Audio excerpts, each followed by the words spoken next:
सरकारी कर्मचारियों के लिए 5 बड़े अपडेट निकल कर आ रहे हैं। सबसे पहला अपडेट 8th पे कमीशन को लेकर आ रहा कि सरकारी कर्मचारियों को 2028 तक इंतजार करना पड़ सकता है 8वें वेतन आयोग के लाभ पाने के लिए। अब इसके पीछे वजह क्या है? देश भर के 1 करोड़ से भी ज्यादा कर्मचारियों को बड़ा झटका लग सकता है। साल 2027 में आएगा 8वां वेतन आयोग और 2028 में फिर जाकर कर्मचारियों की सैलरी बढ़ेगी। इसकी कारण और पूरी डिटेल अपन जानेंगे, आगे मैं आपको विस्तार में बताऊंगा। इसके अलावा 8th पे कमीशन पर एक और अपडेट आ रहा कि क्या महंगाई भत्ते पर लगी रोक जल्दी हटेगी। केंद्र सरकार की तरफ से इस पर भी बड़ा अपडेट जारी किया गया है। केंद्र सरकार ने कर्मचारियों के महंगाई भत्ते डीए और डीआर यानी महंगाई राहत को लेकर ये बड़ा अपडेट दिया। वित्त मंत्रालय ने कोविड-19 अवधि के दौरान रोके गए डीए और डीआर के बकाया को लेकर अभी संसद के मानसून सत्र में अपडेट जारी किया है और सरकार ने ये फैसला वित्त विभाग पर दबाव कम करने के लिए लिया है। दरअसल वित्त मंत्रालय ने संसद में जवाब देते हुए कहा कि एक तो 8वां वेतन आयोग भी अभी लागू होना बाकी है। इसके अलावा केंद्र सरकार के कर्मचारियों और पेंशन भोगियों के संबंध में एक बड़े घटनाक्रम में वित्त मंत्रालय ने ये स्पष्ट कर दिया है कि कोविड-19 की अवधि के दौरान रोके गए महंगाई भत्ते डीए और डीआर का बकाया जारी नहीं किया जाएगा।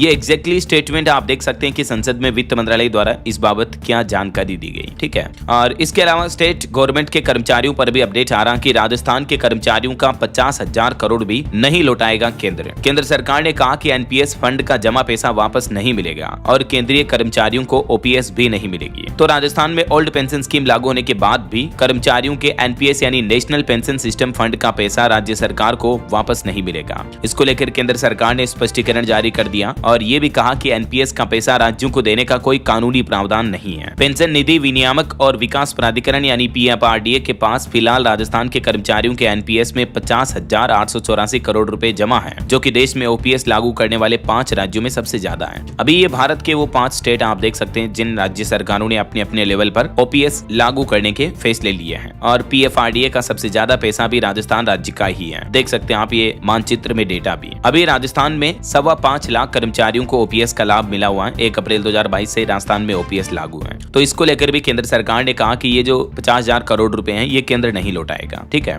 और वहीं पंजाब के भी 3 लाख से भी ज्यादा पेंशनरों की अब घर बैठे सुनवाई होगी। खुद सरकार सुनवाई करेगी। इसके लिए पंजाब के भगवंत मान सरकार सेवा पोर्टल का ट्रायल शुरू किया है। 6 विभागों पर फोकस रहेगा। रिटायर होने वाले कर्मचारी भी इसमें कवर होंगे। पंजाब के भगवंत मान सरकार की कैबिनेट बैठक में पेंशनरों के लिए यह बड़ी घोषणा की गई। जल्दी सरकार इसको लेकर एक नया पोर्टल भी शुरू करेगी। चलिए अब हम बात करते हैं जो मैं आपको बता रहा था कि सरकारी कर्मचारियों को 8th पे कमीशन के लाभ पाने के लिए 2028 तक इंतजार करना पड़ सकता है। अब इसके पीछे वजह क्या समझिए जरा। आपको पता होगा इस साल की शुरुआत में ही यानी जनवरी 2025 में ही केंद्र सरकार ने 8वें वेतन आयोग की घोषणा की थी। राइट, तो अब तक इस अनाउंसमेंट को लगभग 7 महीने बीत चुके हैं, लेकिन अभी तक तो इसके सदस्यों की भी घोषणा नहीं हो पाई है कि 8th पे कमीशन में कौन कौन से इस कमेटी में मेंबर होंगे। तो ऐसे में सभी के मन में एक ही सवाल उठ रहा है कि आखिर इस वेतन आयोग को लागू होने में कितना समय लग जाएगा। तो वैसे तो गवर्नमेंट की तरफ से इसको लेकर कोई ऑफिशियल अपडेट नहीं आया है, लेकिन मीडिया रिपोर्ट्स के मुताबिक और जो एक्सपर्ट हैं गवर्नमेंट कमीशन और सैलरी से जुड़े, तो उनका ये बताना है, उनका ये मानना है कि 1 करोड़ से भी ज्यादा कर्मचारियों को झटका लग सकता है, क्योंकि 2027 तक 8वां वेतन आयोग आएगा